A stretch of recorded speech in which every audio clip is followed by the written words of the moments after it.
Bonjour tout le monde, bienvenue à cette nouvelle FAQ. Donc aujourd'hui, comme bien sûr j'ai pas non plus beaucoup de questions, j'ai décidé de parler des DVD que j'ai acheté ou que j'ai reçu. Mais pour le moment, je vais quand même parler de FAQ. J'ai reçu 3 questions au total.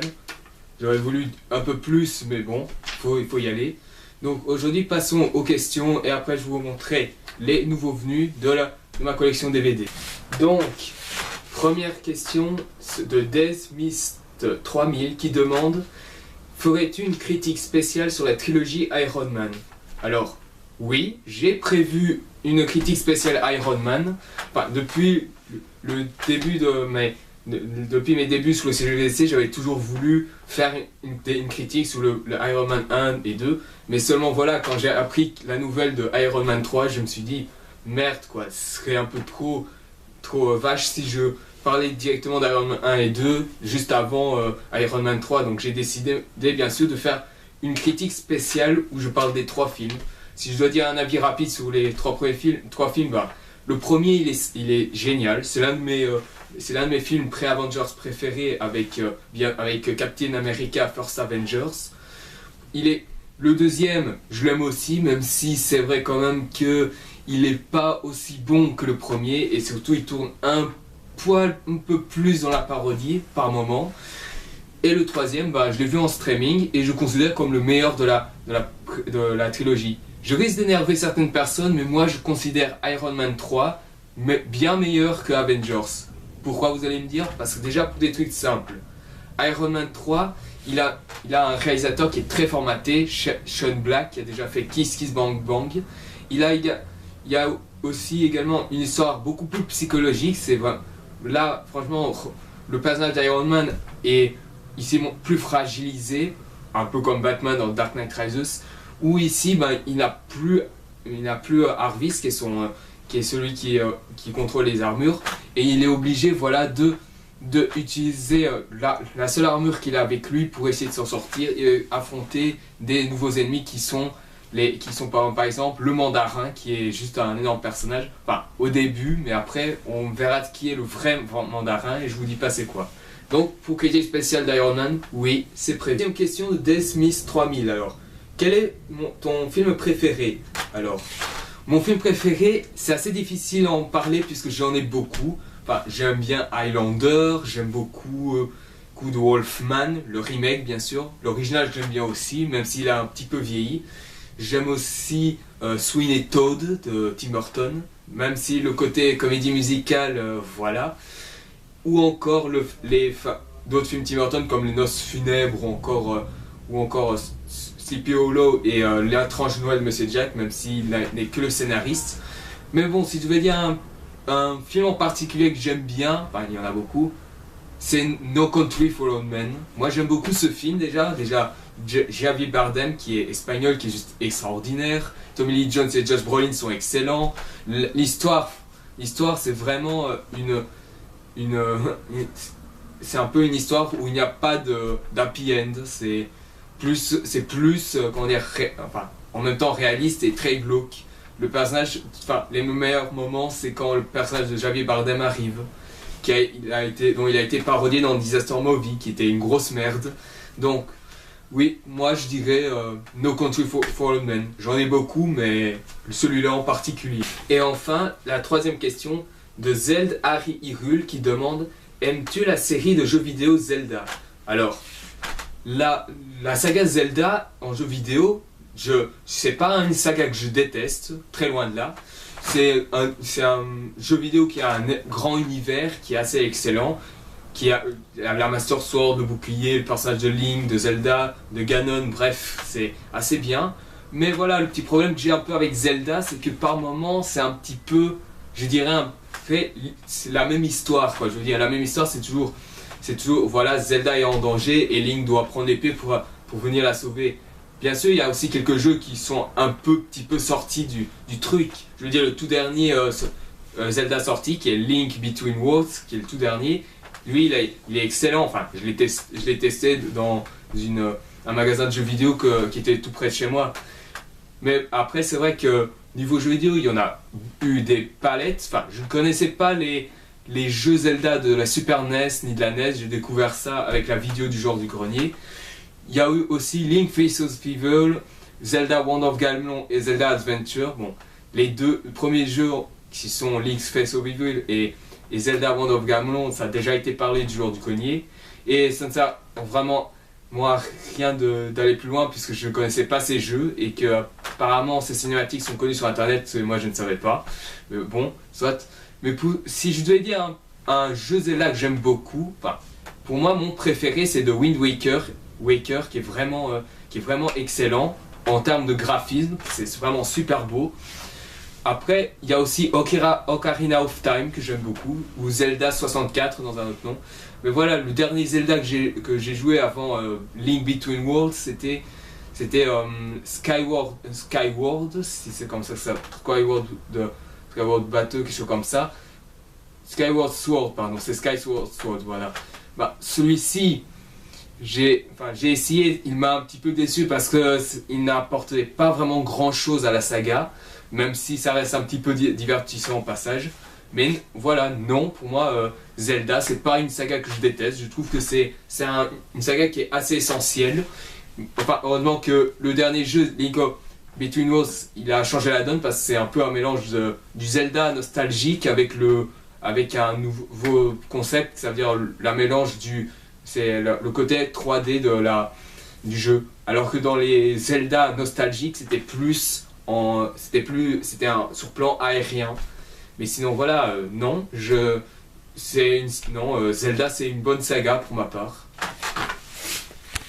Bon bah voilà, maintenant que la FAQ est passée, oui ça va très vite. Ça va très vite, je sais, comme la précédente fois. Donc aujourd'hui, au lieu de parler d'un top 10 sur les pires films ou sur les meilleurs films, j'ai décidé de vous faire montrer bien sûr les nouveaux arrivants. Donc alors, allons-y. D'abord, le premier arrivant, c'est celui-ci, La planète des singes de Tim Burton. Alors, moi perso, c'est un remake que j'aime bien. Enfin, il y en a beaucoup qui détestent ce remake, peut-être c'est par rapport au film original. Moi-même, je vous le dis, j'aime bien l'original. Enfin, même si j'aime bien le remake, je suis quand même d'accord qu'il y a des défauts qui ne sont pas négligeables. Je veux dire, le scénario, il n'est pas assez fouillé. Je veux dire, on aurait voulu on allait un peu plus loin dans la psychologie de la dualité entre singe et humain, je veux dire. Ou encore, le personnage principal, il aurait pu être plus caractérisé que ça, je veux dire. Il aurait pu être plus ou moins comme le personnage principal du film original. Il aurait pu... enfin, au départ, il voudrait rentrer chez lui, mais qu'après, il est obligé d'aider ses proches pour pouvoir... obligé de sacrifier cela pour aider les survivants. Donc voilà, le problème, voilà. Je trouve que pour moi, je l'ai plus aimé comme un film science-fiction banal. Pour moi, c'est pas vraiment un film Tim Burton parce qu'avec tous les films qu'il a fait, celui-là, il est un peu à l'écart, c'est très à l'écart. Donc pour moi, voilà. La planète des singes, pour moi, je suis pas vraiment fâché de cet achat, mais c'est vrai que j'attendais quand même un peu plus du film et malgré ça, c'est pas un mauvais remake, mais n'en est pas non plus un bon, il est juste moyen. Et donc, maintenant passons à un autre film de la planète des singes que j'aime bien aussi, c'est celui-là, La planète des singes, les origines, ou Rise of the Planet of the Apes, j'aime beaucoup ce nom. Ce film-là, je l'ai vu la première fois au cinéma, j'ai été très très surpris par le film. Andy Serkins qui joue le César, il est vraiment excellent. Pour ceux qui ne connaissent pas Andy Serkins, il a joué Gollum dans... Gollum, oui je sais. Il a joué Gollum dans Le Seigneur des Anneaux. Alors, ce film, en termes de mise en scène et d'effets spéciaux, c'est vraiment excellent, j'ai été bien surpris. Le scénario est très intelligent. Il ressemble plus à une espèce de prequel au film original. D'un côté, c'est un peu près cela, même si c'est plus un reboot qu'un prequel. Je vous le dis tout de suite, je ferai une vidéo durant ces semaines de vacances pour parler des prequels, remake et reboot, parce que en soi, ce sont des films qui ont eu beaucoup de polémiques par rapport au public et aussi aux spectateurs lambda. Alors voilà, mais pour moi le film il est vraiment bien. Enfin, je suis pas fâché, je suis heureux de mon achat. Je trouve que ce Rise of Planet of the Apes c'est excellent. Mais voilà, voilà, comme pour vous dire quand même que j'aime bien. Moi j'attends avec impatience Dawn of the Planet of the Apes, ou en québécois L'aube de la planète des singes, et en français La planète des singes, l'affrontement, qui est réalisé par un réalisateur que franchement ça m'a surpris, c'est Matt Reeves. Alors Matt Reeves, il a fait Cloverfield, qui était un film à fond de found footage, comme le Blair Witch Project. Alors moi perso, même si j'aime bien ces deux films, je suis quand même d'accord que avec la manière de tourner la caméra, le found footage, c'était pas vraiment une bonne idée, je pense, mais bon, soit, si c'est pour donner un côté réaliste, et tant que le scénario reste assez bon, ben, ok. Et aussi un achat de monstre, c'est celui-ci, X-Men First Class, ou X-Men le commencement. Moi, je préfère plus la version originale. Alors, X-Men First Class, c'est le préquel de toute la saga X-Men. Et franchement, c'est celui qui m'a fait vraiment réconcilier avec la saga X-Men après le désastreux X-Men 3 de Brett Ratner et le très moyen X-Men Origins Wolverine. Alors, moi perso, X-Men First Class, il est excellent. Il est avec mes préférés comme X-Men 1 et 2. Alors, après, c'est vrai, on aurait voulu un côté un peu plus épique, même si les scènes d'action sont très jouissives. Après, pour ce qui est bien sûr du scénario, ben, il n'est pas aussi meilleur que le premier, mais d'un autre côté, c'est pas non plus un gros problème pour ma part. Mais sinon, voilà, je veux dire, pour moi, X-Men First Class, c'est un excellent film. Et aussi, un truc qui n'a rien à voir, j'attends quand même avec impatience la critique de Durandal par rapport à la saga X-Men. Parce qu'il a dit, bien sûr, qu'il était fan de la première trilogie, ok. Il a dit qu'il aimait bien X-Men Origins Wolverine, ok. Mais il a dit que par rapport à l'autre X-Men Origins, ce n'était pas vraiment le cas alors.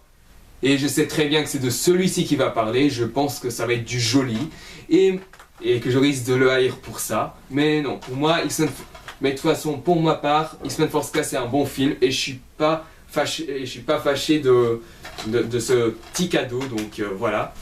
X-Men First Class pour moi c'est aussi l'un de mes films préférés. Et donc bien sûr je vais parler bien sûr de Destination Finale. Alors Destination Finale c'est le tout premier. Alors Destination Finale, j'ai beaucoup aimé l'histoire du film qui était assez originale pour l'époque. Maintenant c'est vrai que les autres sont plus ressemblants au premier film. Enfin, je voyais pas trop l'intérêt de faire des suites, même si j'ai bien aimé le 3e et le 5e film.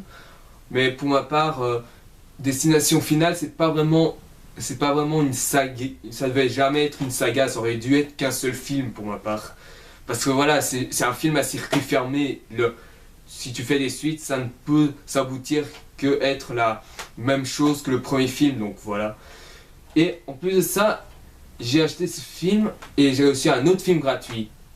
Et franchement, le film gratuit, je me demande si on ne s'est pas foutu de ma gueule. Parce que le film gratuit, c'est ça. Non, vous ne rêvez pas. Le film gratuit que j'ai reçu, c'est Die Hard 5, que j'ai affreusement détesté. Et que je considère comme le pire film de l'année 2013. Pour moi, c'est dit, on ne peut pas aller plus pire que celui-là. Déjà, pour Destination Finale, c'est sûr, je suis pas content d'achat. Mais par contre, celui-là, franchement, j'aurais pas voulu avoir ce film. En plus de ça, c'était directement ce film qu'ils m'ont donné. Franchement, les gens qui m'ont donné ça, c'était vraiment des fils de pute. Alors, apparemment, on dit qu'il est écrit dans le boîtier du livre du film qu'il a des scènes inédites. Je voudrais bien voir ça, s'ils sont bien filmés, parce que franchement, si les scènes inédites est bien meilleures que le film, alors franchement, on a le droit de se poser des questions. Donc voilà, franchement, Die Hard 5, c'est... On me l'a donné ça gratuitement et j'étais vraiment pas heureux de ce truc. Donc voilà. Je risque de faire une deuxième critique de Die Hard 5 de seconde lecture. C'est un peu comme Twilight. Sauf contrairement à Twilight, je ne vais pas supprimer la première vidéo. Seulement c'est pour faire un comparatif entre la première vidéo que j'ai fait sur Die Hard et le Die Hard 5 et le nouvel de celui-ci. Donc voilà. Dans ce cas-là, alors pour terminer, sachez quand même que je vais que je vais faire après ce FAQ la critique de Tarzan qui sera pour la fête de Noël le 25 décembre comme petit cadeau. Ensuite, il y aura d'autres films que j'essaierai de voir et que je critiquerai. Il y aura aussi les aventures de Tintin, que je vous en parlerai. Il y aura même un creepypasta que je vais en parler. Un petit rapport avec Noël, mais juste dans la confiserie, je vous le dis. Confiserie, vous voyez plus ou moins le truc. Et ensuite, on ira faire un petit coucou à peut-être, si j'y arrive, à faire une petite rétrospective sur... Allez, peut-être sur Michael Bay ou alors sur un autre réalisateur. Je n'ai pas encore décidé. Ou peut-être sur John Moore, sait-on jamais, mais même si j'ai déjà critiqué Max Payne et Die Hard 5, donc voilà.